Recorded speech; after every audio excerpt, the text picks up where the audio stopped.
ভাই, জিয়াউর রহমানকে নিয়ে আপনি গর্ববোধ করছেন, অথচ জিয়াউর রহমানের ধানের সিস্টার এগেনস্টে লড়ছেন, বিষয়টা কেমন? ধানের শীষ জিয়াউর রহমানের পথে এখন নাই।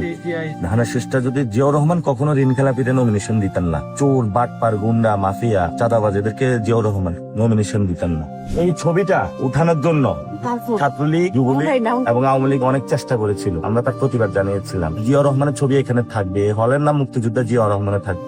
অনেক চেষ্টা করেছিল তার পরিবর্তন করার জন্য। বাংলাদেশে যিনি স্বাধীনতা লড়াইয়ের অংশগ্রহণ করেছিলেন এবং অভূতপূর্ব ভূমিকা পালন করেছিলেন, আমাদের সেই সক্রিয় জায়গাটা এবং তার যে ঋণ সেটা আমাদের শোধ করতে হবে।